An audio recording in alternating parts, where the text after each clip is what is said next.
keeping with the authenticity of podcasting, us, the Babbling Heads, have decided to release this podcast in audio form only. Welcome Yo, yo, yo. to episode 40. Nah, 4. Episode 4. We're not that far yet. Yes, guys, welcome. How was the week? Away. Had an awesome week. Mm. Good week. We did watch Spider-Man. Okay. Definitely. Was it worth? I mean, I'm like, Why what's do like, it's a dope movie, dude. it's like what, like the sixth or seventh one? I was going to say the same thing now It's like I because, can't like, keep watching the backstory every time. Exactly. It progresses. It's dope. nah, because what's the thing? Because, like, the first one was Tobey Maguire, or not the first. Yeah, I think that was the first one ever. But anyway, Nah, it came out in the 80s. yeah, Yeah. came out of the 80s, yeah. But that one for me, that one for me sucked because I don't Nah, like. it wasn't good. Yeah. Kijk, ik en mijn braas zijn, die original in gaat kijken in de 80s. Toen ik en hij nou samen gaan weer voor Diana. So it was like a full circle moment. Ah, we holding hands as well and stuff. Like, toen we samen gaan doen. De vrouw was ook daar geweest. Yeah, but you're looking buff also, young. Working out and stuff. Working out. I work out. Yeah, so let's get to the matter at hand. It's not kill time. So, good day, ladies and gentlemen. The topics for today: the controversy or the controversy surrounding the Conflict Battle League payments. Basically, the payments, not the event itself, but the payments. How the battle MCs get paid, and the means of payment, and yeah. And then number 2 on today's topics. It's a consensus one. The finding of homeless people in Cape Town. Yeah, how do you find homeless people?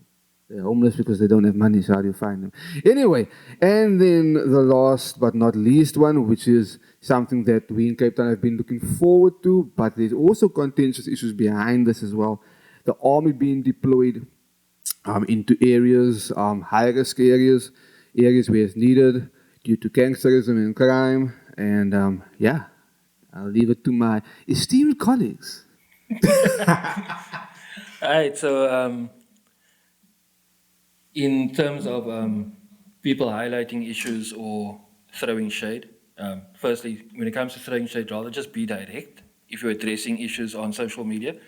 But it came to light after reading Celeste Mitchell's post that there was some issues pertaining to MCs getting paid in weed at the Conflict Battle League. And it appears that the disgruntled person or MC or participant, I think it was Emil, I'm not sure from what area he is, but he had an issue with not getting paid what he was told he was going to get paid, and a lot or part of it was in cash and the other part was in weed, which was supposed to be high-grade cheese. I was It ended hoping up it's being good outdoor. Yeah, what he said was like a drawer outdoor sample, and not also the grammage he was promised. Okay. Now, I'm not au fait with what the qualities or grades of weed are, or how people would quantify that being an acceptable form of payment. Overall, I think it was just a bad move in terms of, on a hip-hop perspective, if you're going to be using that as currency, because it could then still be seen as dealing.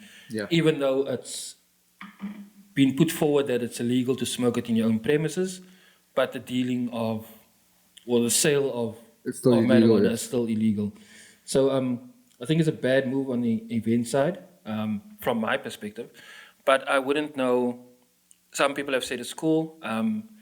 The co-host of the event, Rivka Kaur, they went on to challenge Celeste in terms of hosting an event of a similar nature with their own funds, and there was a whole back and forth between the two of them about who's been hosting events for how long, etc., and the credibility of their businesses. And I think at the end of the day, when you put up challenges, Celeste's post is still there, which I give her props for leaving her stuff up now, whereas Rivka removed her post. Now, if you can put something out or a challenge out to anybody on social media, don't then go back an hour later or 2 days later and then remove the post. Exactly.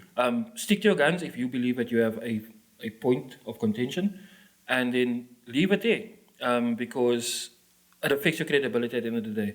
and then just to go back and automatically say, sorry for my outburst, etc. You need to be calculated.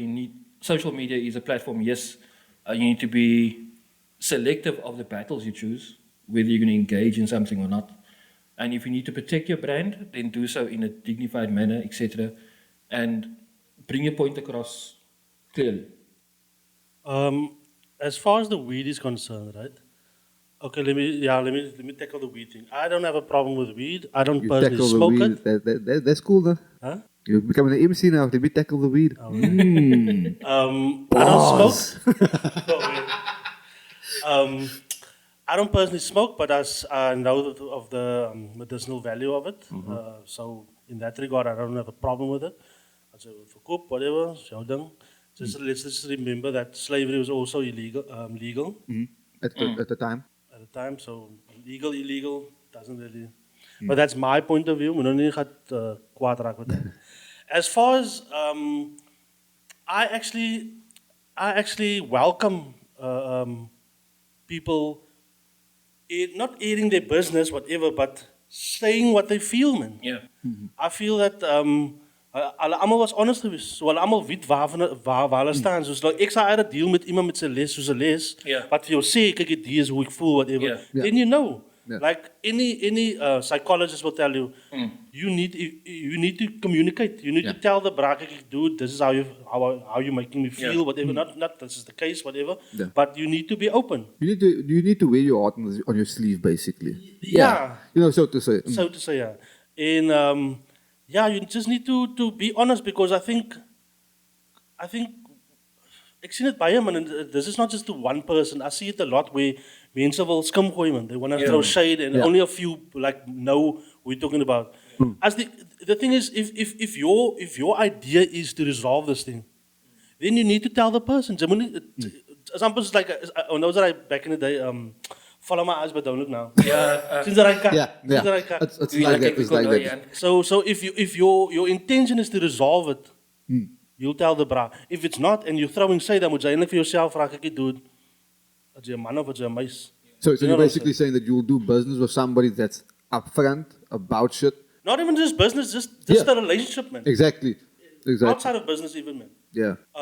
Though, I mean, I think also on social media, you can only touch on, there are certain things that you can't maybe bring to the fore. So there's certain things that you can't say outright and say, like, you know what, Yeah. this is who I'm speaking about. Because it could be sensitive information at that time pertaining to that person, so you can't put it out there. No, I So agree with that's you there. understandable, but I agree full-heartedly there as well, that, like, I would rather do business with somebody that I know is, like, you know what, you're upfront with you're just an upfront person. You know, there's nothing that you're holding back that I'm gonna only find out like 2 years down the line. And it's like, why didn't you just tell me at that point in time? Because this now affected our business. Yeah. Also, just to bring to the fore that the weed was actually sponsored. So one of the sponsors was Vital Idol, who provided the weed. Okay. So I think, yeah. Then there shouldn't be a problem with but now it in then. that context, because I didn't know about that, but in that I also context, didn't know that. That was like in part of the comments that I think it Okay, I didn't pick up on was that. Bryson that brought it forward that said, he told Celeste that the weed has since been converted to a nice water cash.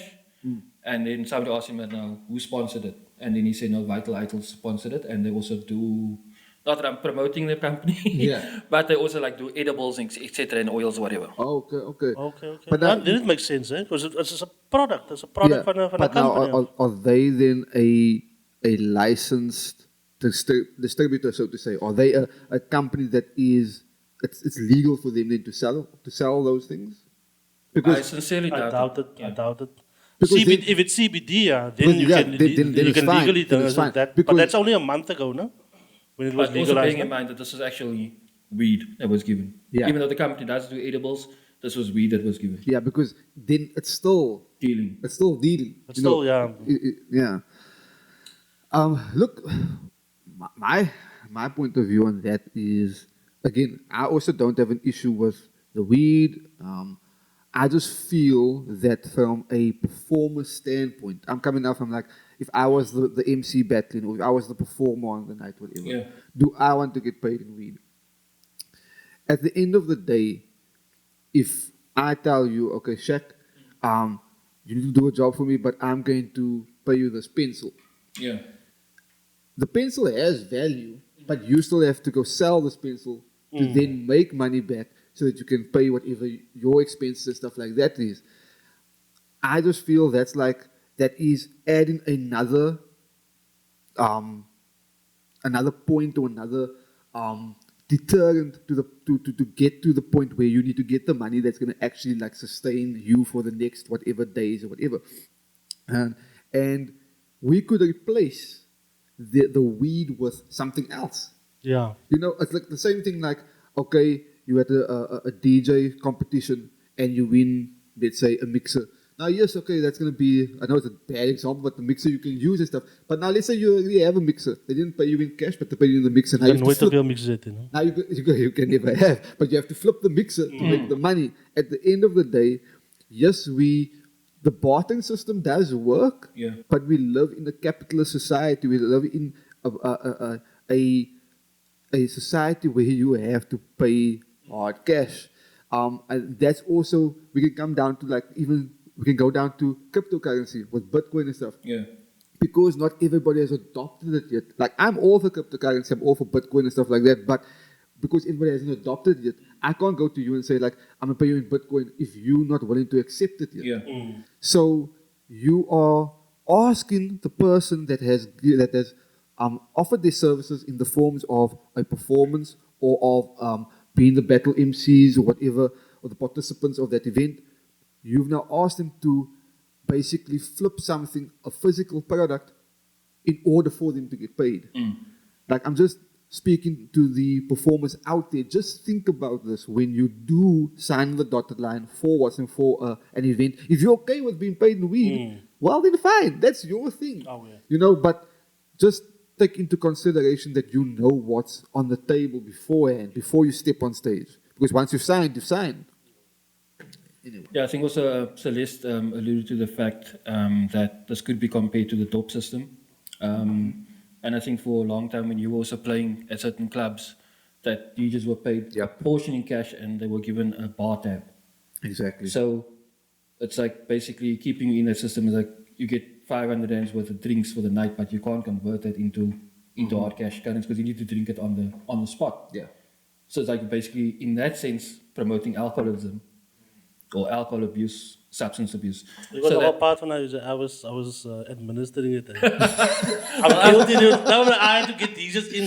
But it was like a thing where I started a thing called On to the Next. Okay. But ek wil nie hê dat die DJs moet net speel van die team. So I had to wheel and deal with them and they said, "Kyk, dude, we can't give money, but we'll give the things." So I figured, okay, fuck, let's just. But then they just didn't want to stick it anymore, and then I just figured, fuck, let me just take it myself. And then I'll play the fucking hour and a half or something like that. And I also think like you know, with Celeste, she's very, I mean, even if it wasn't Celeste, if it was somebody else, you have to, I think we as the hip hop community have to be passionate about our culture as well, and everything about it as well. And she was just coming from a point of being passionate about the fact that, like, you know what, and I think also she's said it many times, like, you know what, she doesn't like it when events take they take advantage of the practitioners that they have booked for the event and stuff like that. I think she probably saw it from that standpoint as well, that, like, you know what, you're not taking these people for a yup, basically. And I think we need more people to be vocal about it. But then again, also, I don't want to always see it about events. Like there's certain parts of hip hop that don't get touched on, and graffiti is like the one that stands out the most. Like nobody really like goes online unless it's probably the graffiti artists themselves. But nobody's going online and saying and standing up for that part of hip hop, because that is a part of hip hop that almost always gets overlooked. So yes, the events and stuff, people come through the door, they pay their top dollar or whatever, and they getting entertained and stuff. And those are always the things, like the MC is always the one that gets seen out of all four of the elements. but there's other elements as well that also get that get taken advantage of, and nobody's standing up passionately for that. So I would like to see more of that also on Zeker, social media. My personal opinion is for the list in for Miss Carthy lady. I commend them for speaking their mind, man, because hip hop is the beginning. It's like it was exposing the uncomfortable truths, man. Yeah. And that's exactly what they did, both of them. Yeah. So persoon sal miskien sien, sal weer dieselfde bulligheid, whatever. Yeah. I don't really see it like that. You know what I'm saying? When it's almost like we can only speak the uncomfortable truth if it comes to race and Yeah.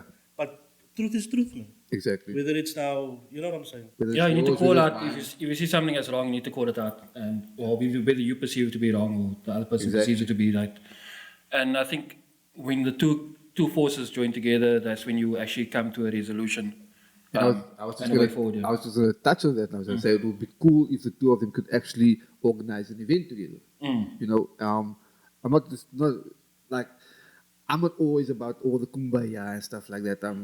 Whoever knows me is I'm not about that necessarily, because we all have our own views, our own insights and stuff like that. So it's fine, Yeah. to each his own. But in this situation now, because Celeste's done, she has a number of events under her belt. Rivka Kaur has a number of events under her belt. Why don't you combine your forces and then see what you come up with? You both made your statements now online, like, okay, this is what I believe in, this is what I believe in. So let's meet at the middle ground and then what's them and work on an event. We love conflict instead of, we love hip hop, conflict was we love conflict or whatever, something. Oh, yeah, sounds dope. Something like that. I Intellectual deserve property. royalties for that one. But yeah, something. You mentioning now the Gumbaya thing, Ik voel that sometimes that there's some people in hip hop, or not some people, but I think it's socially, man. Socially. Socially also, but my point that I'm trying to make is it's not just some. I think collectively, everybody tries to represent like this utopian. They're trying to engineer utopian version of hip hop, man. Yeah. Which is not really reality, man. En dan as iets gebeur wat nou nie inpas in daai utopian reality nie, then it's like we need to shun it, man. Yeah. This is not part of. You need to face it, dude. It is a human condition. Uncomfortable you know what I'm saying? truth. I think what it comes down to, like, I penned a song, like, I think I was in college that time. This was before like the Illuminate phase. I was actually known as Illuminate that time, but before the Perspective phase, whatever. And I wrote about utopia.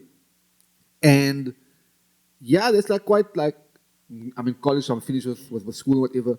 So it's a bit late to wake up to the fact that, like, there's folk called utopia actually. Because after that, I started to realize, like, I think there was actually there was a song of De La Soul that came out where one of them, I think it's Paz or Dave, says at the beginning of the song, or in the song somewhere, my father had 5 kids, whatever.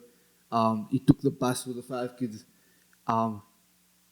He hated, or something, but he hated life, but he loved his 5 kids, kind of thing. And I was telling my son this week, it was very weak, I was telling him, because he was saying something along the line also about, like, the world, like, when you're not in experiences, and you watch movies, whatever, and you think, like, it's so easy and stuff like that. And I told him, the world is a messed up place. Life is beautiful. Because you're looking at it from your point of view. It's your life. You can create your life. Life is beautiful. The world is a messed up place. There's no denying that. Like, if anybody says that it is a nice place, then why the fuck are they finding homeless people? Yeah. Why do we have 13 people that got murdered now this past week? For then government to wake up to send the army in. There's a lot of social ills. So the world can't be a beautiful place. Nature is when we're talking about the world, we're talking about our constructs and our views of it, then yes, the world is a messed up place. Nature, the world out there, as in nature, is beautiful. Even that is conflict, dude. But that's conflict as well. Because Exactly. if you need to eat, you need to kill something. Exactly. And I mean, for like Zion was asking me now in the week as well about mountains and volcanoes. And I said, well, that was two tectonic plates shifting together, whatever, or volcano under the sea. That's conflict. Yeah. Nature in conflict. And coming back to the utopia thing, nothing moves forward in a utopian society. Nothing does. Perfect. Because it's perfect. Like nothing is perfect. Everything is changing. So with that outlook, it's like with that outlook, we need these back and forths to hopefully move forward. The downside of the back and forth is when the one party and the other one don't want to see eye to eye, and there's constant conflict, and the conflict is at the point where there's stagnation. Yeah. Nothing happens. But when there's conflict and there can work a solution out of that conflict and move forward, then something new gets born. Another example of the thing of nature is, say you're experiencing a very nice day, sunny day. Jy's hier op die aarde, jy's fucking sunbathing, whatever. But the sun is fucking, is a bomb. It's a nuclear Yeah, bomb, it's a nuclear bomb. that explode constantly for you and my to enjoy, you know what I'm saying? So you have to have the negative to have the positive, basically. Going back to Yeah, space. yeah. Space, bro, space is where it's at, bro. Space Odyssey. So seeing we touched on that now. Yeah. Well, like in terms of what the city of Cape Town has now proposed is that, and they received a massive backlash, and I'm not sure if they're actually going to be withdrawing their policy with regards to fining homeless people for sleeping on the streets. I think it's a travesty where the city has been promising us low-cost and affordable housing within the CBD for them to start turning around and going back on their word and reneging on their word and saying now for the very people that they said they're going to provide housing for. I'm not necessarily sure if it's for the destitute or for those earning a certain within a certain income bracket. But before the law was axed, she said there will be 4 sites within the city where there would be housing developments going up. None of them have come to the fore. I think when is it Brett Herron, also a former DA councillor or MEC, when he left, he said that the city had the DA had no intention of actually fulfilling the promises on that thing. Yeah. Now they're going in and saying, like even in Bonteville, when that Angus Mackenzie councillor went out and said, oh no, was Alan Windy saying they're going to be building a police station prior to the elections. Okay. That hasn't come to the fore, that has never materialized. But in the same vein, and I know I'm digressing from the topic, he does a PR stunt with Metro Police and JP Smith, where they actively went and chased down some criminals, some guys holding weed, funny enough. And this was like, it's like, really guys, it's like we know already how this media machine works. How you basically, your intention is never to have people of color back within the CBD. You don't want to alleviate or dismantle the apartheid spatial planning in terms of the Cape Flats. So you don't want to reintegrate us back into your pretty Caucasian neighborhoods. At the end of the day, you want to keep us on the outskirts. You want to drive out the rest of the homeless people by issuing them with fines which are unable to pay. And what happens when you're unable to pay fines? Eventually you get caught into the judicial system, which never seems to work for the gangsters on the Cape Flats. Their dockets always go missing, but I can guarantee you the people that don't have the resources to pay off corrupt police officials and judicial officials will then eventually end up for a mere crime of trying to fulfill one of Maslow's hierarchy of needs, basic human requirements, which is shelter, food. You now want to put the people, you want to incarcerate them to add a further burden to the taxpayer. You want to overpopulate the prison. So are you basically setting up the Cape Flats to become big prison camps? Because it is a prison camp currently, because if you ever looked at the design of a colored township, There's one entry. One Rather entry, say one it's entry. like. Don't say it is a prison camp. Because rather say it's like. Well, that's my opinion. You can differ from No, that. no, no. I'm Why, saying. why would you say it's like? Because we're not in prison. Let's face it, we're not in prison. No, we're not. But in if prison, you're looking at the social construct, That's why I'm saying the word like. It's like, but we're not in prison. put it this way. What was that line of comment on Respiration for Life? Not Respiration, on Respiration on the Black Star album, where he says something about spoke to my friend, can't believe he hasn't been passed downtown. Now downtown in New York is Manhattan, but downtown is also usually, and I stand on correction, it's usually a term also where the police station is.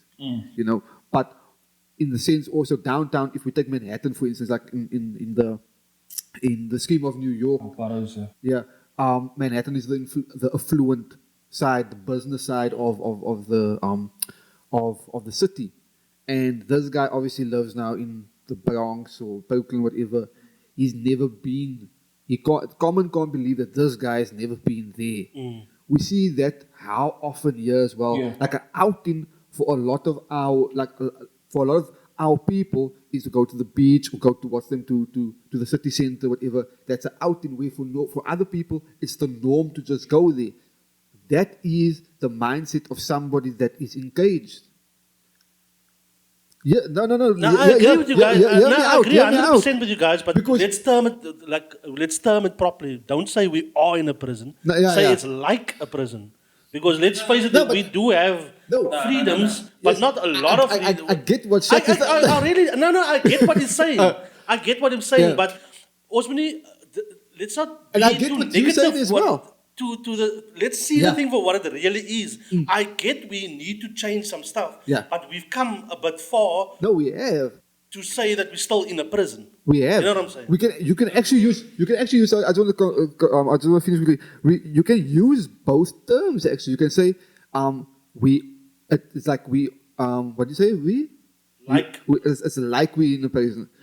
So that is basically the you using it as a metaphor, and you using it as a similarity basically. So No, okay, I get what you're saying. yeah, but you saying that it's like we live in a prison, that I can understand because, but what I think where he's coming from is he's coming from the mindset, like these people's mindsets that is so shaped and through the conditioning No, I get what you're saying. of the constructs that they don't see a life outside of their community. But- And because of that, you've put yourself in a box. You've put yourself in a cage. You've put yourself in jail. Yeah, but the thing is, what I'm trying to say is, now that it's still on. What I'm trying to say is, we should check the language that we use, man. Because the thing is, No. we're not in a prison. We still have rights. Yes. So if I'm gonna say I am in a prison, then it means I have no rights. I need to accept everything as Now- it is, and we don't have to. We Now, can still make a change. I So- agree with you there. That's where I agree with you. But I think it was the last episode where we were saying like, why do we see, and not just us here, the three of us, but like certain people, why is there a small percentage of people that see certain things different to others? Because the masses, they are still lulled to sleep. They are still asleep. Most of the masses are still asleep to certain things that other people see. That's like, and that's why we can say we need to change the language. We definitely need to change the language. But I can definitely understand why Someone would say we're in a prison. we're in a prison. And also, it's like there is certain things like the person that can go to the CBD on a regular basis, the person that can go to the beach on a regular basis, they are by the means to do that. The person that sees it as an outing to go do shopping in the CBD once a month, or to go to the beach or once ever, whenever, or to do other things outside of the norm, most of the time economically they can't. And because of that, I'm not pointing the finger that all poor people or all economically challenged people are asleep and they're not awake to certain things. But most of the people, because of the design structurally, like you made a point with the way the Cape Flats. I mean, if you go to any other community outside of the Cape Flats, there are multiple entrances and exits to their community. Yeah. Yeah. But you Like go to we a just place like- plain, yeah, but now you go, a few, yeah. but Now I now- get to the saying, yeah, but now you go to a place like Bonteheuwel or Kalksteenfontein or wherever, Ocean View. or Ocean View. just plain also. Yeah, one entrance, one exit. That's easy for police to then just cordon off the rest of the community, and it's a done deal. And then we can mobilize and catch whoever we need to catch, whoever we're there for. That is sending out the intention, or just sending out information that, like, you know what, you might not see the cage, but you're there. Remember when I told you, like, in my community, Yeah, they're closing off all the parks and stuff. Now I can understand that they don't want the lighters to be smoking their tuck and stuff like that, and things in the park, because the park is there for recreational purposes. The park is there for the lighters to play and stuff like that. So I know they're doing that, but what message are you sending out to the very people that's supposed to be using it? Kyk, another example of that is, kijk nou se auntie hulle met hulle ouma, hulle gaan elke December gaan hulle like, is het kalkbij toe? Oh, yeah. En sy is like, wow, hoe gaan hulle elke keer hand toe, man? Ja. Dus ek explain kijk nou se auntie van, kyk hier, man, in die apartheid jare kan ons net hand toe gegaan het, man. Maar nou sy is like, but it's done. nie meer apartheid, it's Exactly. done, but kyk hier, ons is klaar, ons is in die habitat, Yeah. as al 'n ritual, let's just fucking go there, you know what I'm saying? But here's the thing, as ek my leiter gaat sê, as ek saam met my leiter gaat praat, ek gaan nie vir hom sê ons is in die prison nie. Yeah. Because you know what I'm saying? I'm not going to use that language because dan gaan hy mos voel, fuck, ek is 'n prisoner, oh fuck, dude, the world is your oyster, daai is wat ek vir hom gaan leer. In that regard, I meant it like that, man. Yeah. I get what you're saying, it's like a prison. I really, but if we in a prison, wat van die regte prison is, waar is hulle dan? You know what I'm saying? Exactly. Just getting back to the homeless thing, die is 'n kak het al begin al, wat ek kan, van die vroegste wat ek kan onthou, wat hulle, die kak getraai was met die World Cup. They wanted to ship the homeless to fucking Kazakhstan toe. Wat is het, Blikkiesdorp nou? Ja. Ja, was Blikkiesdorp. Ja. Omdat het net hulle skoon kan lyk vir die, fucked up actually, ne? Fucked up, dude. It's fucked up because in a sense it's like it's the same thing, and maybe this is just habit of people. But like when somebody comes over to come visit your house, then your mother's always like, "Ooh, moet jy skoon maak," and whatever, and blah blah blah. And yeah, you want to show the best or side of you. And Utopian side. the utopian side, yes. And Cape Town is a beautiful city. But there is so much ugliness, like, just below the surface. And I think the DA will do themselves the world of good if they actually just sort out the shit. Because then the people, they would probably get so much more voters on their side. The people that will be the naysayers will probably be their biggest supporters, because now you're sorting out the things. You're not worried just about your constituents and who you need to look after. You're looking after the broader Cape Town. Yeah. Because in all honesty, the broader Cape Town is not being looked after. It is just a small percentage of Cape Town that's being looked after. And yeah, like I always say, like when if a tourist comes in and they want to see Cape Town, well, do they actually see Cape Town, or do they just see the pictures? You know, that is on the websites and stuff like that, because the pictures is not Cape Town. I think like for everybody who has ever traveled from the airport to town, you see the immediate difference. You see all the shacks Yeah. before you hit town, before you hit the suburbs. But at the same time, you see those shacks with satellite dishes. Yeah. You see cars parked out of their places. Now, this is another issue I would like to address in terms of homelessness, because when a so-called colored community or backyard dwellers decide to put up or claim land on the Cape Flats, their structures are immediately demolished. However, if you're going down Baden-Powell towards Strand or Somerset West, you'll see how quickly that area has sprung up and developed. Now, this is not a racial thing. We are all children of the soil, all children of Africa, but there are disparities in how the law addresses certain issues and certain racial groupings. And I think the downfall of so-called colored communities is that since the Pagat movement was disbanded, there's no combined force where the state thinks that, oh shit, they actually need to tread carefully. With Pagat, they were fucking scared. Because they were armed, they were militant, they knew exactly what their rights were. They had their legal teams behind them, so it wasn't just a rough trod session you can do. But like with everything in politics, they systematically dismantle any But opposition. okay, they were causing cack themselves also, no? No, There was some true. elements there, but the original idea is it The was original idea and concept was of, a in fuck terms up. of policing your community, taking out the scourge of drug dealers. I mean, look at, was it Rashid or Rashad Staghi that they burnt? They executed, and quite a few, I think even us over here in Grassy Park, they bombed.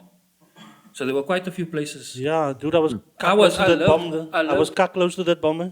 I was When it went up- in, went off. where was it? Tulip Close? I was living in Tulip Close at The the time. Sunday night, no? Yeah, when I went off. Yeah, I remember. So that was Yeah, we like do. circa 99 second. Yeah, I was still smoking weed then.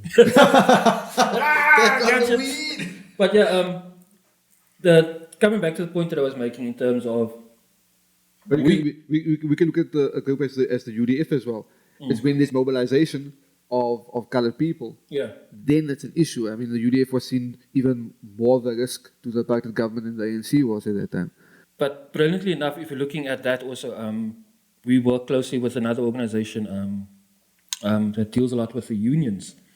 And the colored workforce has been basically dismantled. If you're looking at the majority of the UDF support came from unions. Yeah. And if you're looking at who signed the deals for Chinese imports. So you basically, that's what I'm saying.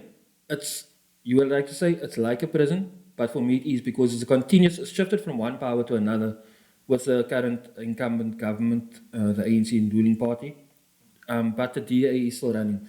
Whether the ANC is in control, the same financial controls are still in place. So we didn't actually get independence. We got an idea of independence. We vote still, but at the end of the day, whoever controls the economy controls the country. And they dictate, as the Guptas could dictate to Zuma, what to do, who to appoint, what policies to make, what tenders to award. The same thing happens in the Cape. And I think it's going to come to a point where the so-called colored masses realize that, KK, it's not going to go further. Because the opportunities being provided for those communities, you're giving them if the level of education is so weak, there's no apprenticeships, there's no economy for them to plug into. So gangsterism is now automatically the easiest go-to point. Because it gives you immediate cash, it gives you a sense of power. But you're not teaching those, whether religion was pertinent in schools at the time to give you a sense of moral values. Those things are all being systematically stripped away. So basically, we come from the ghettos or suburbs, but there are other areas where shit is getting out of hand because you're not even getting to that point where you're enlightened, where you can tell your lighty the world is your oyster. No, I For a get lot what of you're saying other people, because you're struggling and you don't even see it because you're struggling and then Basically, Your what is experiences hasn't shaped Yeah. that. waar gaat je electricity kry? No, The no, units, the definitely. units is op. Now, also case in point, the fucking tariffs are rising in. So you're not constantly putting force. If you're gonna constantly apply force to a thing, it's gonna break. crack. Yeah. And then what is the repercussions gonna be? You're gonna have lighties, but are working with kids that are in contact with the law. Those kids have no sense of what is right and wrong. They just do whatever the fuck they want to. Because for them, that is the norm. If they see somebody getting raped, that's the norm. They'll join in. Because they are at that stage. If you're looking at Ocean View, you've got 14-year-old shooters. And I mean, that is cack sad.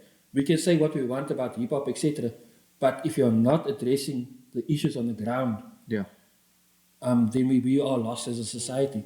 So coming back to that is, if you're just at the bottom rung of Maslow's hierarchy of needs, we are just looking at reproduction, food, shelter, security, and you're not getting the necessary tools by the government. And that's the thing, the DA plays a brilliant game of deflecting back to national all the time. Dude, If they have an issue with the education policy, you have an issue with the police, create an alternative solution. But at the end of the day, case in point, K91 put out a song now recently because he was accosted by the police. He was racially profiled by his own people. He was smacked around, had a gun pulled on him. And if you as a law-abiding citizen and have no fines on your car, no ball tires, no traffic offences, nothing illegal in your possession, and the police still see it fit to clap you around. Yet on social media, there's a musubai about a white Caucasian lady who had a blood withdrawn at the police stop. You'll see in the video, you'll see a white guy with a camera, with a phone, recording the cop. And the African police officer, he just says, hey, just go. If it was the reverse, if it wasn't a person of color, they would have moved him. They would have his face taken off. Yeah. I did the same thing in Grassy Park about 2 years ago. Me and Tans were at by Jerome's place, by the hairdresser. He went to have his haircut. And we saw a cop van pull up at a merchant's place down the road. So we checking out, why is those two boeren going into rave? So we lambing them, we took our phones out and we recorded it. So me being bus, because kyk na, took one of the brasse in, other one of the malletjes. I take the bra in. Something here with us, because we know there's payoffs that happen. Cops get paid. So I walk past the place, but now I got my phone in my hand. It's busy recording, but I'm holding it on my side. Yeah. So I'm like just walking with my phone in my hand, can't tell busy recording. I walk past it, go around the corner to the shop in the next road, go buy cigarettes. I'm still buying my inches. That van pull up. They skipped me. No, they said, who said you can record us? Who said you can take pictures of us? Luckily, they didn't know it. When the clip saved, when I started recording, I was recording the road. So the thumbnail that came up for the video clip was a picture of the road. Because they took my phone off me and they went through my phone. Unlock this, they said. His words was, unlock this thing before I smash it on the ground. Yeah. So, that's the first time when you realize you got fuck all rights. Yeah. The cops pull you over, they can do whatever the fuck they want to you, and that's it. So they went through my phone, but not being tech savvy, they didn't know there was actually a video. And like K9 said, when he did report it, he was given the wrong case number.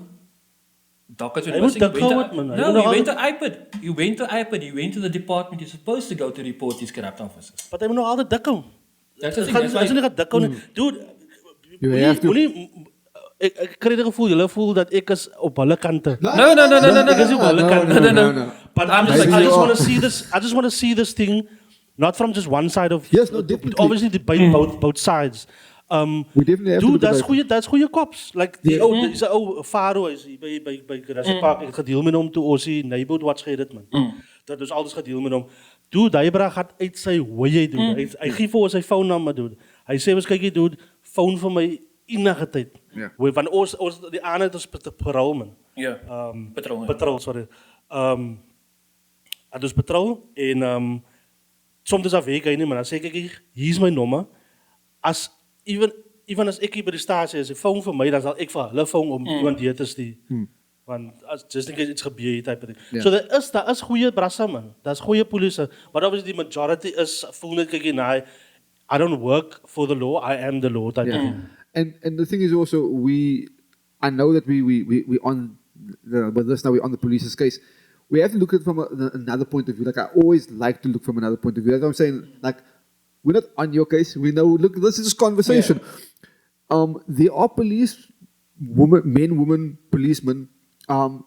We don't understand the traumas that they go through on a daily basis. But so they will act and react in a certain way. My thing about that is when you're in certain jobs, in certain vocations or occupations, whatever, that requires that you need to be psychologically checked, then that psychological assessment needs to happen on a regular basis. And that is for policemen, army officials, nurses, doctors. God, the nurses are the worst. Nurses are the worst, doctors, whatever. Because at the end of the day, they are dealing with they are dealing with other human beings. And their shit that they're dealing with is going to come to the fore. And it's going to come to the fore in ways that we might not like. So the K9 thing, whether he's been targeted or whether just colored males, young males in general are being targeted, which is the consensus, but we also have to look at those individuals, those police officials that are doing that. Like, where does this stem from? And it's not on us. Obviously, it's on the police force. They need to do that. And I do know that I think the police is supposed to be every 6 months that they go for psych evaluations. 6 months is too long. That's way too long. And A lot of trauma could have happened. But a you lot, can- especially in Cape Town, a lot. So my thing is like, yes. So the question is, so who's going to pay for that? Because if it's already been paid every 6 months, now we can make it every 3 or every 2 months, then that's extra payment to whoever's doing the psych, the psychologist, whoever's doing it, whether it's internal or external. Fuck, there is money for it. Don't make it like there's no money for it. Send those people on those Well, evaluations. the amount of money they've been spending on stationery is ridiculous. Yeah, but send those people on that because it's not just for their livelihood, it is for the masses' livelihood. Because a policeman with hectic trauma, with a loaded gun, is just as dangerous as a watch them as a criminal with a loaded imagine gun. jou hele week is, né? Jy deel met mense wat lieg vir jou en wil vir jou. Yeah, that's what I'm saying. Obviously, after a You're while, gonna react in a certain way. Yeah, you're gonna treat innocent bride. Jy gaan nie gewoon like check, okay, miskien is die bride innocent. Jy gaan check, nah, jy's ook 'n Ja, threat. jy man. moet Yes, exactly. Jy was 'n threat met jou phone ry bra. Yeah, you're not. But also on that point, we are the taxpayer. yeah. And at the end of the day, you are a civil servant. They yeah, hulle They vergeet my forget about that. It's like, yes, like you said, they don't feel that they are upholding the law. They feel that they are the law. That's the problem when you have that mindset. Then it's difficult to get through to that person because I am supposed to be able to take a photo or a video of you. because you're not in prison. But mentally you are. Kyk, ja, ja. No. That's all I wanted to say on that one. But I think, just like if we're touching on we are ratepayers, Yeah. right? I think I was between 16, 17 at the time, and Philip Bam from Lager did house visits. I think he was campaigning at the time to get Lager as a political party, which is basically, Lager is the Lotus River Grassy Park Association.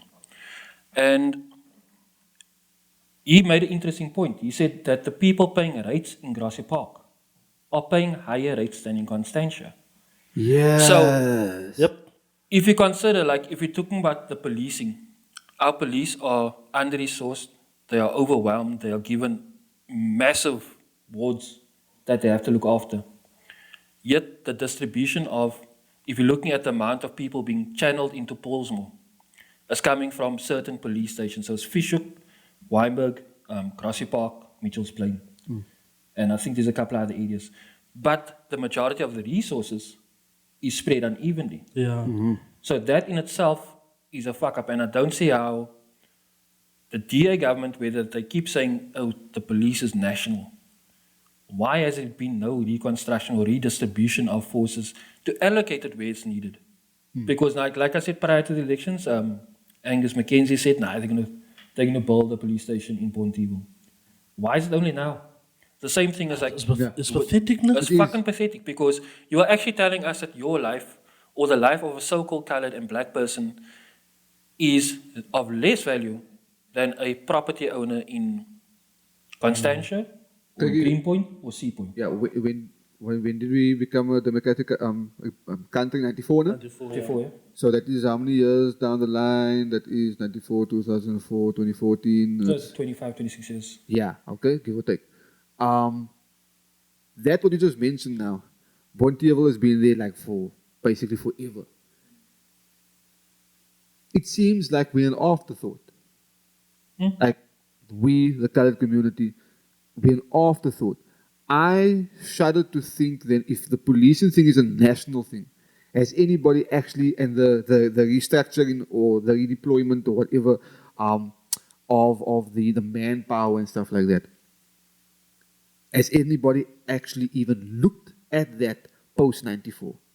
That's what I'm starting to think nationally, because like, okay, those are colored communities, it's fine. Like, I'm hoping that's not the way that they're looking at it, because if they are, then like we still in the same predicament. Because I can understand like if there was maybe if there was more deployment to affluent communities or to white communities in the apartheid area, because I think one of the needs of Maslow's needs, like you said, was security. Yeah. And when it comes to security, if you are the if you are the, let's say, if you are controlling something, then you're gonna look after you and yours, obviously, with everything. So security, distribution of finances, distribution of food, blah blah blah, all those things, blah blah blah. We can categorize them all, but you're going to first sort out you and yours, and then everybody else gets. So that's apartheid. That's understandable under that schematics. It's fine. But now we must now out of apartheid, so-called out of apartheid. So then that is not supposed to be the case. They were supposed to be at 94, or even leading up to 94, or just after 94. They should have been like, okay, now the redistribution of everything is going to be free, it's going to be fair. But that doesn't seem the case, because like if that was the case, then those hot spots would have had a police station in it by now. Yeah. It still doesn't have. So that's why I'm saying I hope that it's not the case where we just an afterthought. No, I don't think it's not hoping that It is. we It are an is. afterthought, because people have been putting it up for now since the army is now being said to be have been deployed. I think yesterday on the radio I think I heard them say that it's not going to happen because it was supposed to happen yesterday. Yeah. The fact of the matter is, and we all know it, if 13 murders had to take place in Constantia or in Greenpoint, it would have been a national emergency. President Trump would have been alerted to the mass killings, but yet we are conveniently overlooked. And I'm saying all lives matter, and farm murders are Just as important. But also bearing in mind, we could have been farm owners if we Exactly. had been given back our land. Slow clap for that one. Are we? So, at the end of the day, the distribution of resources and the way that things are reacted to.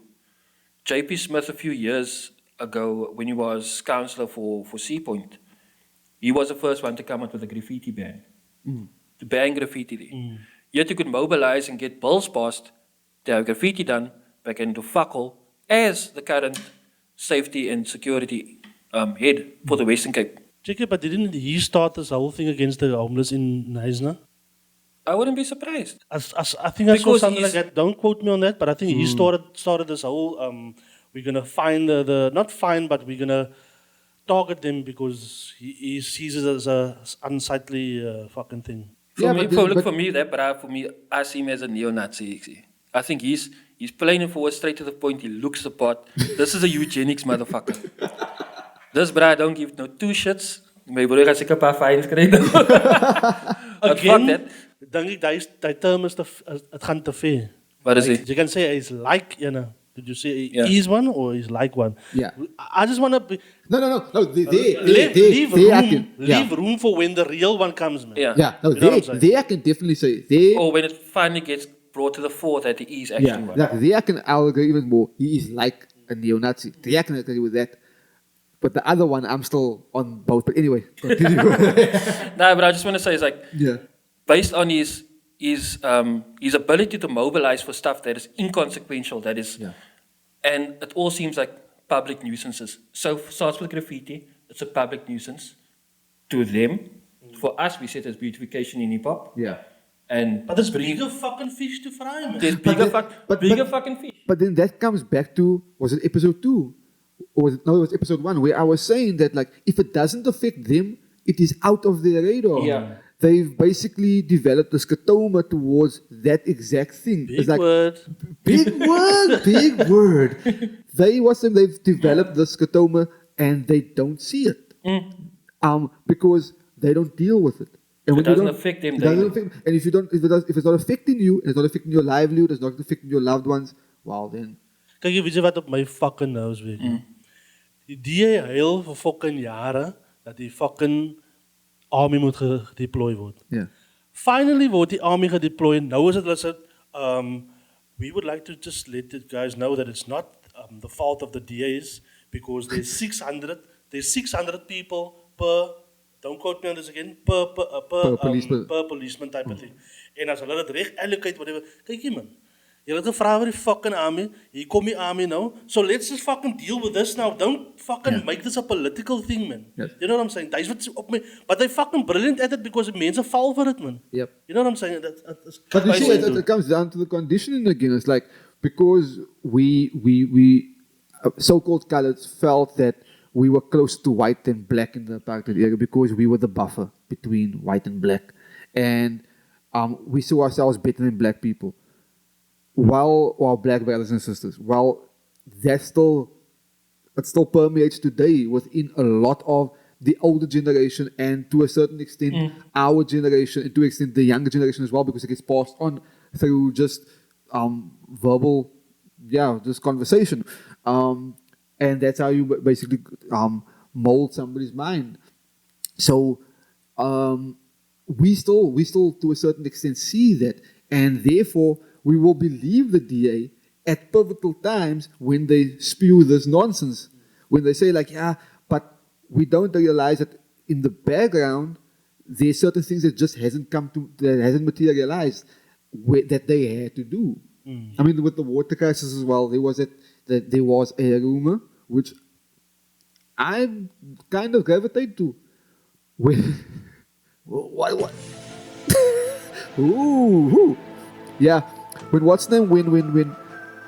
think the ANC was had the Western Cape for 4 years. It was one term with there. Yeah. I know someone that knows someone that works at one of the dams, I think the Steenberg's Dam. Yeah. And this guy told him, in confidence, or whether it was around the fire, whatever, but this guy told him that the water issue could have been sorted out if the DA, when they came back into power, actually, took on what the ANC was going to do. The ANC left them with like, this is the like a plan, like you need to build more dams near catchment areas because the dam capacity is not going to be enough. The ANC most likely had the information, the weather information or the weather forecasts for years down the line, where they can kind of like ascertain, like, you know what, the rainfall is going to be less or more by certain percentages over the next 5 years or 7 years or whatever like that. So they had that information, and they told him, look, we're no longer in power, but this is what needs to be done for this province. It hasn't been done. So, but then the DA is going to point the finger to the ANC. And we fall hook, line, and sinker for that, because it's like the ANC, Black Party, blah, blah, blah. We feel, whether people say it or not, subconsciously, a lot of colored people feel like they are closer towards them to white than they are to black. It's the conditioning of that time. I mean, how many times do you hear in our families we have darker toned family, and then those ones are called the K word. Yeah. You know, like that is a derogatory term towards black people. You just use that for your own family member because that person is darker than you. And yes, a lot of people see they do that in jest, in fun, and whatever. But language or spells, there's a reason why spells and spelling is spelled the same, because you cast by using words. It's an energy, it's a frequency. So when you talk to people in certain ways, you can either talk them up or you can talk them down. It's that simple. You know? Ek is die weird ene wat die weird goed sê. Yoda was looking at me, it was Yoda! No, but I think it's quite on point what you're saying there, because automatically with the association you put with words, Yeah. and this has been drummed into us, whether it's directly, indirectly, subliminally, etc. So why the conditioning is that black automatically equates to stupid. Ja, stupid, lazy, the accent smelly. also. Yeah, Hy exactly. week op my gat doen. That's- So, from the so-called colored perspective, a nation that's been, or a people of, and what I do love, I love reading Patrick Malay's posts on Facebook regarding the makeup of the so-called colored groupings. And for me, it's an interesting narrative to unpack our diverse history as a people of mixed origins. I think if you're talking about Rainbow Nation is Cape Town. is Cape Town, Rainbow Nation is the colored people because we are amalgamation of various races, cultural practices, etc., that celebrate this term, Yeah. whether we like it or not. This term has been forced upon us by colonial forces, both the British and the But it is what it and is. the Afrikaner. And even the name Afrikaner isn't even their fucking name, Yeah. it's ours. Yeah. So I think the more we've been conditioned to such a fact that we hate our inherent blackness. Yeah. Yes, we are a people that will have Khoi, Bantu, Nguni, Malaysian, Chinese, a variety of different bloodlines running through our veins, including European. Yes, exactly. But the fact of the matter is, we've been conditioned to think that white is right.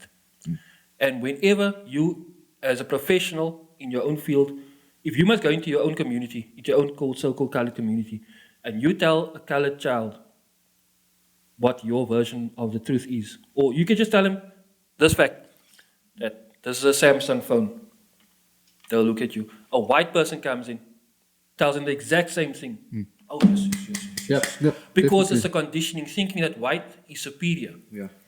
And I don't want to, this is not a race conspiracy theory, this is fact.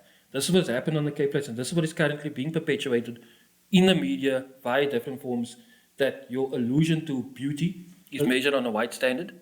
As Your is dinge is- hair- Yes, I was going to say with the hair thing. Your hair is like, why are our We African sisters fixated. fixated with wearing weaves? And yes, it might be a personal preference, but I would rather have a bald-headed African Nubian queen, Yes. or with braids, or with dreads, or with a throw, than having fakeness. That's a personal thing. It's a personal thing, but it's systemic and it I runs get down. what you're saying. Yeah. My thing is also like that's why that it comes down to the worth, and the worth of seeing us as not including us, and this on a national level, not including Khoi Goba as an official language. Yet it's on the coat of arms. But I would love to see the day when the color term is dismantled, and we can go for DNA tests and we can test We our should actually, the genealogy. three of us should actually do that then. Yeah. Is it 23 and me? No? 23 Or- meters. We should So actually like, try that. just No, to find out definitely. exactly, and then come. Don't give me on a government form or on a home application form, black, white, colored, other. Give me then the whole Yep. lineage of races, Yeah. because white isn't just white. You Yes. either what Saxon, French, or whatever part of Europe or gat you crawled out from under. Yep. That is your lineage, and you are mixed as fuck as well. Yeah.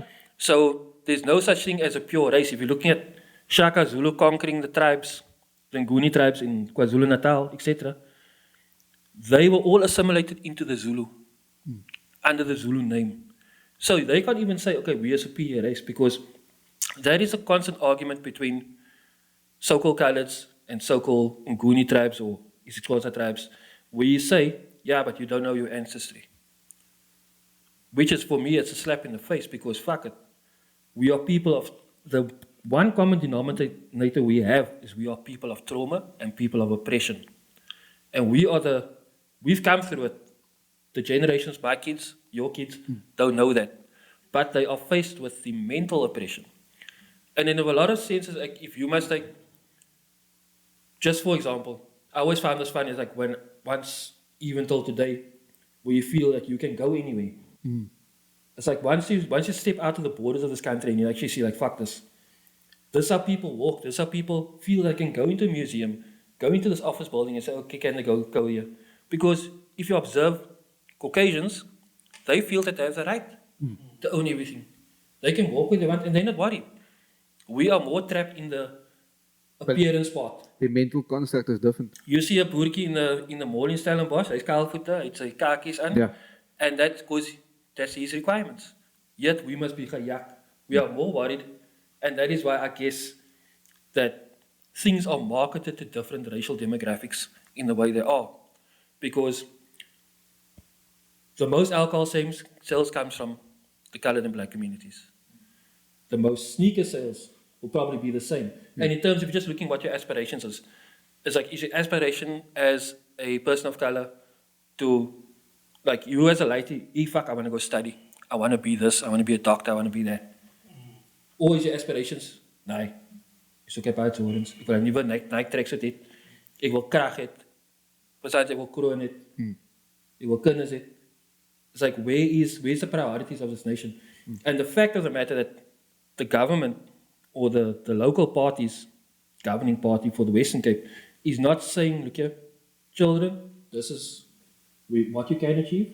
Whether you want to go into law enforcement, nursing, the army, the navy, government, civil, stuff, whatever. So just think of where you're actually applying or with, like, fuck, I'm getting like way off the point here. No, but I mean, if you're looking at like, back in the day, in our day, at school going age, there were technical colleges. Yeah. There were trade schools where you could go, okay, now you're going to be apprentice. Yeah. So you know you're falling into a trade for life. Yeah, it's almost non-existent now. I just want to come back to a point that you made with the Bontievel thing earlier on, because I wanted to make it then, but yeah, we just went off on a tangent. I want to pose the question. We always pointing the finger at local government, whether it be the DA, whether it be the ANC, when they were here, whatever, we point the finger at national government, whatever. A lot of times what happens is because we don't want to sketch the picture that out of the colored community, nothing good comes out of there. There's good business people that come out of the colored people community. There are good nurses, doctors, lawyers, Athletes, entertainers, all of these that have come out of our colored communities. But a lot of times when those happen, then they just leave without giving back.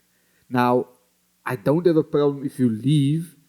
I don't feel that you need to stay because you need to also make... Black tax, no? Yeah, you need to watch them. You need to develop yourself. It's like with the Nipsey Hussle thing. Like, you can't be too close to your community because then, you know, people that don't like what you're doing can take you out. But you need to also always come back and give back and whatever, but live somewhere else. That's fine. But I'm not finding that the give back is happening that much. And I do feel that we shouldn't forget where we come from. And in that sense also, we don't need local or national government's help to better our community. When we have individuals that can import that knowledge to those that's coming up. But I think it's their mandate. It's the government's job to fucking. No, it is the government's job. But there comes a time where, like you were saying, we need to change the language. There comes a time where we need to stand up for ourselves and say, you know what, enough is enough. I don't need to wait on the government to give aid. We have resources amongst ourselves. Let's mobilize and let's, like, yes, we're not going to go build a police station because firstly, the police need to man the police station and that's local government. So there's things that government need to do. But then there comes a point where we need to also stand up and say, like, you know what, it is our community. And we're going to take our community back. Now, I always have been of the notion that when it comes to crime, gangsterism, stuff like that, that's an economical thing. And when the economics of the community is sorted out, that to a certain extent, not completely, but to a certain extent will eradicate gangsterism. Because then there is another option. Those kids don't have options at the moment. Yeah. You have to give them options. Like, if, and I don't know the ways and means to get those things, but like just an example, like if there's no entertainment within the community for kids, and you see that there's skateboarders, why not build a skate park? Now, yes, there's maybe individuals that are into construction, or a guy that has maybe his own construction business that came from that community, go into that community. The only thing is where I'm not schooled in is how do you acquire that land? Like if that land is governmental land, or like the government controls that land. If it's just land that can be purchased, well then fine, you just buy the land like you would buy a land for a house or whatever. But if it's if the government owns that land, how are you able to access that land to then build a skate park on that land for the children? You know, it's like stuff like that. Like we need to be thinking outside of the Government actually box. bought us build a park here in what's this here? Vrygrond se kant. They fucked it up. The government, the community fucked it up. You know about that, no? That's the But thing. It's the like problem is there was no you putting a plaster on something, man. But Yeah. you're not addressing the social ills. Yes. The social ills still have to be addressed, and that was also a point I was trying to make because I've got ideas as well. I'm not going to mention all my ideas, but the fact of the matter is there has to be some type of security of your investment as well. Because at the end of the day, you're putting money into it, you're putting time into it, you have to pay your laborers and all that stuff. So yes, there has to be a certain security around that, but I think that comes down to the engagement with the community. Because a lot of people go into a community and they just want to do good and whatever. You have to actually engage with that community. Like if you want to do something good, I would even say go as far as engaging with the very gangsters that like rehabilitation doesn't take place within a building. It doesn't take place within the jails, and it doesn't take place within a hospital or wherever rehabilitation can take place and does take place. It doesn't happen there, man. It happens in what touches at people's lives every single day. So why is a guy getting up in the morning to sell his stopper or whatever, or his mandax or whatever he's selling? It's to make money. You know? So at the end of the day, it's like you need to give that person a better option that, like, you know what, the possibilities of your life, like you living out your life, is better with this option than with the option that you're doing at the moment. That engagement has to take place because any Tom, Dick, and Harry will break down any structure that they feel fit because that's the norm. Like we were talking about the norm earlier on. The norm is like, it's like I told Zion as well. He was telling me something about normal. I said, like, what's normal to you is not normal to somebody else. yeah, abnormal. Basically. Yeah, that's perception based. So it's like, wow, you see something as normal, you have to kind of mold their what they feel as normal to then work in the construct of what you're trying to achieve. Then. No, I get what you're saying, but also I hear a lot of adage, like especially when it comes to crime and to gangsterism, is that the one line that government officials love to spin is the community needs to get involved. But the community can't get involved in terms of reporting. Yeah. Because we know what happens when you make a case, your information gets leaked to the drug dealers, you get taken out automatically, the process goes nowhere. So that is why I can completely understand where the community comes from in terms of wanting to eradicate it. The other alternative is to bring back a structure like, or a movement like Pagad, where it's a community, or what is being used in the townships with the kangaroo courts. But then that also creates another level of... No, but You can't have that. Yeah, no, but I mean, it's like, you can't just go out there as a community going and killing people. No, but you see, Yeah. when I'm talking about the community, I'm not talking about the people that are still there.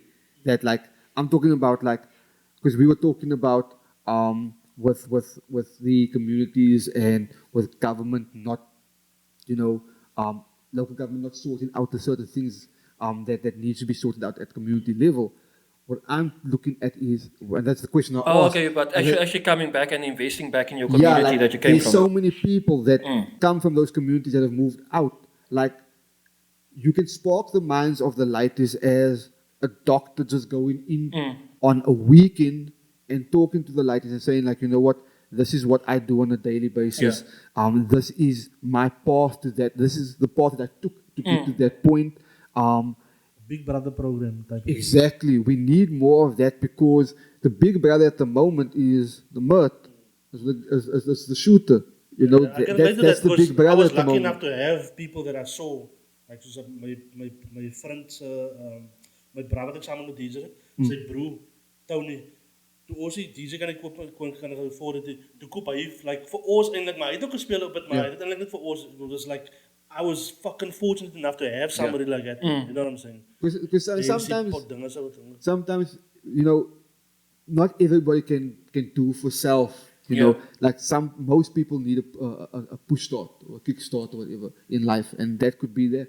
But I think like to come back to that point, yes, people that have left or who have reached a certain level of success financially or within the world and have moved out of the area, they can plow back. But building a skate park is not just a once-off solution because, like I said, it needs I think it's continuous. almost- It needs continuous. Yeah. But whether you're building a center or youth club or soccer pitch, whatever, it needs continuous engagement with the kids because the kids have become so jaded already. They've had enough international programs, USAID, whatever the case may be. MPOs pop up and disappear. So it needs consistency. It needs for people to come in on a daily and people from the community to adopt those programs and say, look here, we want a better future for the ladies. This is what we can offer. This is but what also, like you said, I can't divulge everything in terms of what I think is, but there needs to be a clear set path. So if you're starting with a soccer academy, in the churches, whatever, you need to know, okay, you maybe got a link to Ajax, where you can say, okay, we're training these kids up. Some will make it to Ajax because not everybody's going to be that superstar. Exactly. But there's sports management, and this is just the way I think it's like how to diversify that thing. It's like, so if you're looking at this Dubai Tower, how many architects did it take to design this? Yeah. How many people took to construct the steel, to do the joining, to do the carpentry, to do the glazing? All that things. It's like it needs to be broken down into steps because you can't just say, bah, we're bringing the army in, it's going to solve everything. Kak. Yeah. That's bullshit. Because firstly, do they have the, and what a lot of people's concern is, do they have the required training or even combat experience to be in a gang zones? Because what anti-gang unit came under fire recently. So literally, how will those reckies react now? Because they don't have any practical experience. They know how to drill, how to do some combat training, how to clean a rifle. But do they know how to face, are they going to be trigger happy? And a couple of innocents are going to die? And what will the repercussions of that be? Checker Laverne actually shared something where she said last time they were there, I don't know where she stays, but She's in Hanover Park. They came in and then they hulle het nie nog gevra nie, whatever, alles net gebreek en whatever en spat hulle weer. Hulle ander mense gearrest en 2 weke nadat het ons die mense weer vry. See, that's the thing. It's like it needs to be a multi-tiered approach. It's like you can't just go in there with slapping a plaster on a gangrenous wound. Now you have to go in there and say, look here, we are gonna not use a plaster. We're gonna cut out the gangrene. We're gonna address this wound, and we're gonna follow it up with weekly sessions, like to make sure there's no sepsis, no dinge setting in. So it needs to be a complete approach from a social development point of view, from a security point of view, a judicial point of view, a rehabilitation point of view. Because you can't just say, right now the army goes in, they arrest the vragge ouens, hulle gaan straight pols moet toe. What? It just becomes worse because And then the government pardons them 5 years down the line. Yeah, because in the prison system, you now got the numbers as well, and because a lot of those are on the outside, even though they claim number, you can only get number within the walls. So So the fact of the matter is that some of them that will go in don't have any number, so they have to then join whichever camp they want to join inside. They come out, there's no rehabilitation. You know, yes, there are. I've met some people. There's one person that stands out. That was in jail, came out, changed his life, whatever. That I've met personally, I've worked with him, I've produced for him and stuff like that. But that's one. Yeah, so it's not the norm. Yeah. It's not the norm. You know, we have to get to where the norm is the thing. But what I wanted to touch also was that what I was saying, and maybe that's just a utopian in me, but I'm not saying that it's a once-off thing. Like what you mentioned as well, there has to be a constant engagement, because if it's once off, then it almost going to seem like, oh, you just feeding your conscience. You know, so I'm going to give back to my community this one time and that's it. Now you have, there has to be constant engagement. But with the army thing as well, that was my biggest thing as well. I overheard family speaking about it, like, oh, finally, you know, and they also big DA supporters, woo-hoo, and I was sitting there and I kept quiet because I was just thinking to myself, let me just get my thoughts together. I don't want to like just, I don't want to hit him hard. But that was my thing as well. Like, if you look at the environments that the army is going into, a lot of them, maybe some of them have come out of those communities, but those gangs have been in those communities day in, day out. They know that environment like the back of their hands. Yeah. When you, as and maybe this is just me watching army movies and stuff like that, but when you in the field, you have to you are using the environment to help you with your senses and stuff like that. But you've never, might not have had the training for that specific environment, and then you're at A disadvantage. a disadvantage. And again, like you said with the trigger happy thing, man, it's like they trained to kill. You know, that's the army. You train to shoot. You train to watch them. You've got a target in front of you. You need to hit that target. You train to kill. The thing is, They've come in as peacekeepers. yeah, I read an article where it says when you deploy the army actually does they do the overseeing job to make sure everything is fine, and while that is happening, the police actually does investigating job. So Okay. it's almost like more police basically, so for them to investigate the criminals, because most criminals are repeat offenders. Offenders.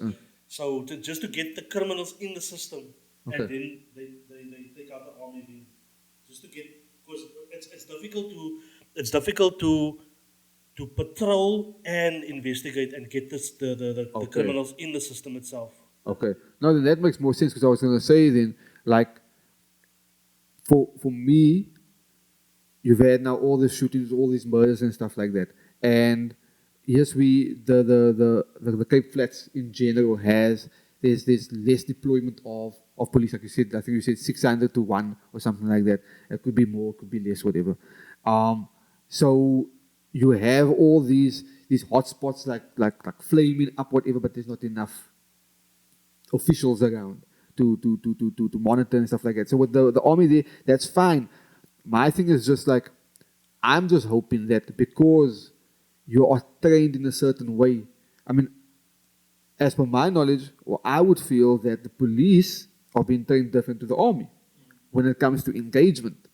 So when engagement happens, like, is it going to be for the better or is it going to be for the worse? Is it going to be more innocent bystanders being shot? You know, stuff like that. Like, I feel that maybe the redistribution of the police would have been better. More police in those hotspots, and then also from a police standpoint, try worming out the corrupt officials. Yeah. Because you can't have more police in a certain area, but then you've got 80% of them that's corrupt. Yeah. You know, they're still not going to sort out the situation. Okay, so their complaint is saying there's not enough police, and that's a national That's thing. a national issue. But what about the Metro Police? That is a local thing. That's a local thing. So yes. why can't you allocate that to the hotspots? You know what I'm saying? There was a little media shithouse thing they tried to do the other day, where JP Smith and Angus McKenzie went out with the Metro Police to now go chase down some skirkies. That's like we all know it was a PR stunt. Look, from my perspective, is that the actual announcement of the army being deployed was an idiotic move. From a tactical perspective, if you are going to go in and try to do a operation within a community, jy stiek uit in die middle van die nacht, 2 o'clock in the morning, daar is die army. And now you start approaching it. Don't we give the brass, hey, Owens, in 2 weeks' time, I'm sending the army. Oh, you kak for sin. It's like, everybody's fucking, the drugs are stashed, it's already moved out of the community. Okay, now, Owens, we doen low for a month or two, whatever, kyk, as the gat is weg is, dan gaat het weer aangaan. But who put out the news? Becky trailer. I wouldn't say he is a puss, he's like a puss. Touche. Look, But you know what it also comes down to? We now on the DA's case, we're on the DA's nuts. no, but I just flew. But dude, I'm sorry to Wait, make it word. I'm trying to see the other side of No, the good side also. But this is kak not hard, other, difficult it's to. kak That's hard. kak- no, it is kind of difficult. But now this is the other side of it. national government has held out so long with what's them. Like, yeah, I kind of like I was giving ANC praise now with the water issue when they were in power for the 4 years, whatever. But then at national level now with the army, they didn't want to deploy the army for how long? Now they are. Let's say the army thing works out. They can easily run it like, yep, you see what we done for you guys, and then that's basically leading up to, yes, I know the election was now recently, but leading up to the next local elections, then they in it Yeah, they're going to try and or get as much kudos because towards it. of that. But they are doing stuff, no? No, Ek they wil are. ek wil nie nou net praat oor die nie, man. Ek ken baie min op dit. Kan jy nou my vrou het explain vir my hoe die nuwe system werk, man. They are implementing a new BE structure. Ons nog Ah, geskel wat oor dit dit. Where they're going to add, I think, some of your revenue. What's I explain, man? Some of your revenue needs to go to bursaries now. Okay. En as jy nie die bursaries het, is like a couple of percentage, is quite 'n groot ding as 'n en as jy die bursaries uitgeneem, dan het jy nie jou BE status nie. I think some companies have been doing it already. Nee, maar it is 'n But, groot ding.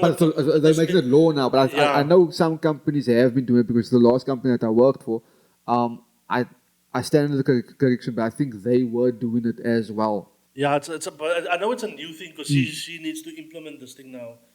But ek het sy nog 'n conversation gehad, geskel basically, waar ek sê die previous BE het nie lekker gewerk vir ons nie. Yeah. The idea is nice, but it didn't trickle down to the people. En ek hoop nou die gaan nie dieselfde wees where it actually affects where colored people. Yeah. Okay, ek wil net sê where all people, yeah. get opportunity to take advantage of this. Yeah. But Well, I was- just want to say something. I know I'm gonna forget it. But like it's like the TRC commission or TRC that didn't work out like it was supposed to as well. But I think that the first of everything doesn't necessarily always work out well. It's like there's a lot of kinks and stuff that need to be worked out. So maybe with this BEE, the new revised BEE, what's the regulations, maybe that will work out better if a new TRC should come to the fore. They hopefully don't make the same mistakes that the first one made, and that will then work out. But yeah, the first of everything doesn't always work out there as well. But look, from my side, like in the MPO space and also like trying to work with the city of Cape Town, which is fucking ridiculous to do. The mere requirements in terms having a BEE certificate means one thing, but to be able to work with government or to apply for tenders, the level of paperwork and bureaucracy that you have to go through in order to be registered, it's like first you need to be registered on the National Treasury Database. Nou, myself en dinge try that. Myself and Adrian. the CSD Kearns. The CSD is actually easy to be registered on the, like once you have your MPO certificate or whatever set up, or MPC, the CSD is easy. It's coming with the local supplier, the Western Cape Supplier Database, where like if you want to work within your council, a council gives you now, they put out tenders up to the amount of 30,000 Rand. 30,000 Rand is next to fuck all. And that tenders is specific for specific services only. So it's laundry, it's catering, it's landscaping, and like general repairs. So you as a colored business within, or whatever business you are in, within your local ward, you can only apply for that. They've now increased that to 100,000 Rand. But there's like the terms and conditions that you need to have, like public liability insurance for up to 2 million Rand. Yeah? Sure. You need to have, obviously your tax lien certificates need to be up to date. There's a shitload of red tape to go through that in hoops. So they are very clever in terms of, yes, you need to be a registered business and you need to be above board your annual financial statements. You need to be able to show that you are able of governing and taking care of money and actually producing your work. So I get why certain things are in place. But then to have BE level 1 certification, etc., what actual benefits is going to be to you as a small business owner or a small person in the community trying to make a difference? It's like there are levels. How the hell is it that was it Colin Stanfield's son's wife that got Yeah. a fucking building tender? Yeah. So you can't tell me there's no no collusion involved there. No, it's always collusion. So yeah, you can undercut people like when it comes to tendering in terms of prices, but doesn't necessarily mean that you have the expertise to do the work. Yeah, like I was had a conversation with a guy that was saying that has his own construction company, white guy, and He's got white friends. Occasions. nah, I just met him at a kiddies party. Anyway, and so he basically said that, like, you know what, the tender process is so fault ridden, and there are changes coming into it. But the fact of the matter is, like, any Tom, Dick, and Harry can set up a company, get a building, what's name, and then building tender, and then basically the manpower is that, or ship that work, take their cut and ship that work into another company. So then there's a subcontractor below that, and there's another sub below that. Yeah. At the end of the day, all the pies, all the slices that have been taken out of the pie, the person that's left actually doing the job is left with crumbs. And then you get inferior work because like you can't either you can't buy the proper materials for the job, or you have to underpay your staff or whatever. So yeah, there's issues. What time are we running at? No, we're good for 2 45-minute segments. So, Jesus. guys, look forward to this episode will be split in 2 parts. So we'll release one like maybe Monday and the other one maybe by Wednesday. So just to keep you guys up to date, also like for your data and attention spans, etc. So we'll just for your convenience, just giving it to you in bite-sized 45-minute Can we chunks. just do like a quick overview of what happened today? I think so. Can we? Yeah. So yeah, to all you guys out there, the payment forms of payment when it comes to hip hop events. I think I think we all agree that, like, you know what, keep it above line, keep it legal, but also in a sense, the people that when you sign performance contracts and stuff like that, know what you're signing for. Make sure that you know how you're getting paid and what form you're getting paid and stuff like that as well. I think to some of the event organizers out there, maybe collab on an event level and see if you can make better events than what you currently are putting out as well. Because 2 heads are better than 1. So yeah, I think that Be would be authentic. and be authentic. Yeah, Yes. hip hop is be authentic. Moenie kom pretend nie, man. and even on that payment in half payment in weed, if besides the illegal thing, just because they're also authentic, that is an authentic way of paying someone, you know. And if the person that's receiving the payment has no issue with it, well, then who are we to judge? Oh well, then they need to get the mushroom sponsor. And then yeah, Dennis, ne? homeless people being fined. Yeah, I think it's borderline inhumane, because those people that find themselves there, it's an economical and financial issue. That's the reason why they're not in homes. I've also heard that that local government gave certain people jobs or offered them jobs and they didn't want to take it. Well, what type of job was it? Money is money, yes, and we should, like, you shouldn't actually turn down a job if you don't have any income. But the fact of the matter is, if you tell the person that you're going to get paid $60 a day, example, that's not enough for something to live on. So the context wasn't there of, like, yes, we offered them work. Well, what work did you offer? You need to be more specific with that. And I saw somebody sit online, like, yeah, the funny thing is where they're gonna send the summons. The corner of Malnai and P Street, you know. It's like, because that person doesn't have an address, so I think local government needs to really rethink that. And then the army being deployed to the hotspots on the Cape Flats. Yeah, I think we all hope that it turns out for the good and for the better, but I still my reservations are that, like, those people are not, they're not trained up for those situations. They trigger happy and stuff like that. They could be. I just hope that no innocent bystanders get killed. I hope that the escalation of murders be it gangs on gang or yeah. I just hope that it doesn't escalate even more. So yeah, Dit vergeet die part wat hulle vir my so gevictimize het omdat ek nou net die hele kante sien. Oh yes, like. and Nantel got victimized because it's not like Yes. it's Not as ease, it it's is like. Ja. yeah. Anyway. So yeah, the Babbling Heads podcast episode 4 has come to an end. I said. Peace.